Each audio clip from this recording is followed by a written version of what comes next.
প্রথমে কিছুটা মটরের ডাল নিয়ে নেব, ভালো করে পরিষ্কার করে ধুয়ে প্রেসার কুকারের মধ্যে দিয়ে দেবো। তারপর পরিমাণ মতো জল দিয়ে দিতে হবে, লঙ্কা চিড়ে দিলাম, এরপর পরিমাণ মতো নুন দিয়ে দিলাম।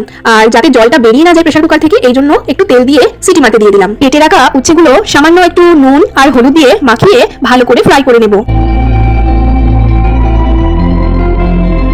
এই যে হয়ে গেল ফ্রাই করা। এবার ফোড়ন দেওয়ার জন্য কড়াইয়ে সরষের তেল, 5 ফোড়ন, তেজপাতা, শুকনো লঙ্কা আর একটু টমেটো কুচি দিয়ে ভালো করে ওটাকে একটু ফ্রাই করে নেব।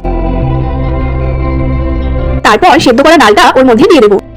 এরপর পরিমাণ মতো হলুদ আর স্বাদ মতো নুন দিয়ে দেবো, দিয়ে ভালো করে একটু নেড়েচেড়ে ঢেকে রেখে দেবো। ঢাকা থেকে খুলে কিছুক্ষণ পর ভেজে রাখা উচ্ছেগুলো ডালের মধ্যে দিয়ে দেবো। স্বাদ মতো চিনি দেবো আর কেটে রাখা ধনেপাতা কুচি ডালের উপরে ছিটিয়ে দেবো। ডালটা ভালো করে একটু নেড়েচেড়ে নেবো।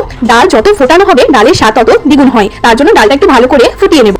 তারপরেই রেডি হয়ে যাবে উচ্ছে দিয়ে মটর ডাল, আর খেতে হবে হেভি টেস্টি।